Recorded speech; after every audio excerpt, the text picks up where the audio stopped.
Dans le prochain épisode d'Ici tout commence, Ferrigno se retrouve au pied du mur. En cuisine, les préparatifs de la Saint-Valentin jettent de l'huile sur le feu entre Ethan et Samia.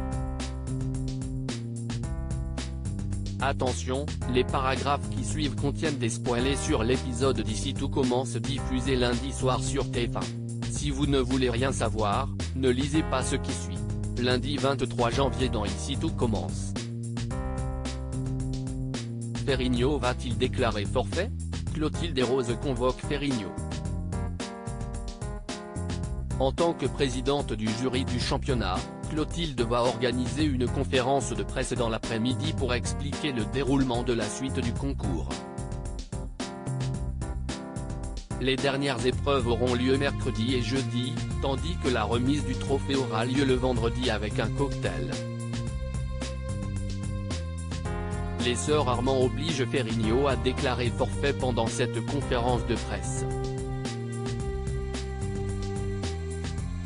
S'il ne le fait pas, elles ont de quoi prouver à tout le monde, grâce à un enregistrement audio, qu'il a bien tenté d'empoisonner Emmanuel Tessier. Pour se défendre, Ferrigno rétorque qu'il pourrait également révéler qu'elles sont à l'origine du cercle. Clotilde assume que ce n'est pas forcément flatteur pour l'Institut, mais au moins, elle ne risque pas d'aller en prison, contrairement à lui. De son côté, ayant peur de subir des représailles de la part de Ferrigno, Vic cherche du soutien auprès de Clotilde Desroses. Ces dernières lui promettent leur protection à condition que leur secret reste entre elles. Sinon, Vic sera renvoyée. La jeune fille annonce donc aux autres membres du cercle qu'elle a trouvé un moyen de se débarrasser de Ferrigno grâce à un allié inattendu, sans rien dire de plus. Enzo, quant à lui, rapporte les dernières évolutions de la situation à Tessier. Il lui apprend donc que tout le monde sait qu'il joue double jeu au sein du cercle, y compris Ferrigno. Il ajoute que Vic l'a coincé grâce à un enregistrement audio dans lequel il avoue clairement avoir tenté de l'empoisonner. Tessier charge alors l'élève de mettre la main dessus. Mais Enzo refuse de continuer à jouer les larbins pour le directeur de l'école. Plus tard, Mehdi accuse Tessier d'avoir été au courant de l'existence du cercle sans jamais lever le petit doigt. Il déclare être très déçu du comportement de son mentor, qui ne vaut pas mieux que Ferrigno à ses yeux. Après quoi, Mehdi avoue à Hortense qu'il l'aime toujours.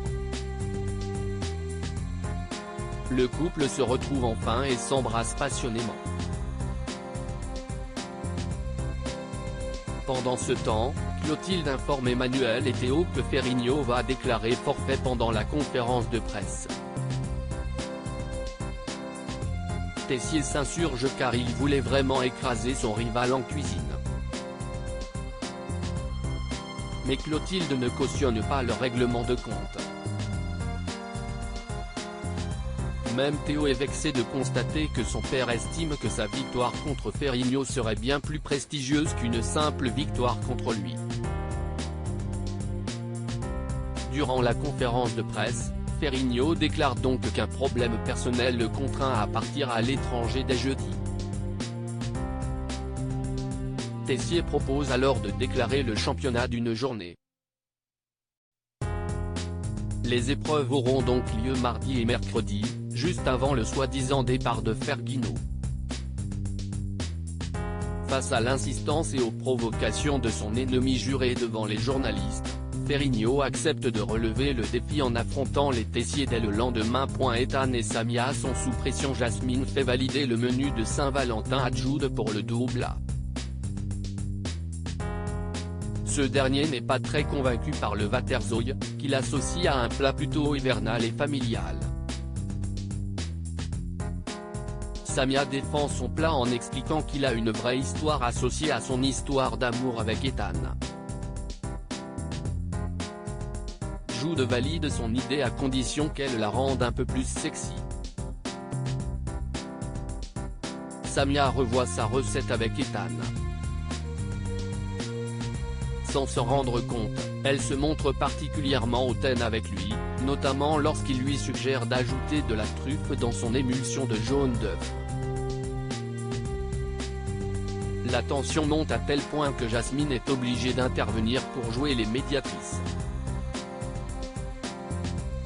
En tant que chef, c'est à elle de trancher. Elle écoute la suggestion d'Ethan et propose à Samia de la tenter. Jasmine rappelle que ce plat symbolise leur histoire d'amour. Samia doit donc apprendre à collaborer. Cette dernière s'excuse auprès de son petit ami, expliquant qu'elle voulait créer une recette parfaite pour lui. Ethan accepte ses excuses, tout en exprimant son besoin de considération. Samia lui promet de faire des efforts. Zachary continue de surprendre Laetitia. Joachim surprend Zachary au studio en train d'envoyer un message vocal à Laetitia pour une énième surprise. Le chef avoue d'ailleurs être un peu à court d'idées pour surprendre constamment Laetitia et continuer de la séduire. Joachim estime qu'il devrait peut-être la laisser prendre des initiatives à son tour. De son côté, Laetitia avoue à sa sœur qu'elle adore se faire désirer. Elle s'est même retenue d'embrasser Zachary, malgré son envie, de peur que cette phase romantique ne s'arrête jamais. Salomé comprend son point de vue, tout en soulignant que l'aspect charnel d'une relation peut également faire partie du jeu de séduction. Plus tard, Zachary emmène Laetitia au Marais Salants, où il a organisé un pique-nique. Au programme, vin chaud et chamallows grillés. Il se charge d'allumer du feu, mais ses allumettes sont trop humides.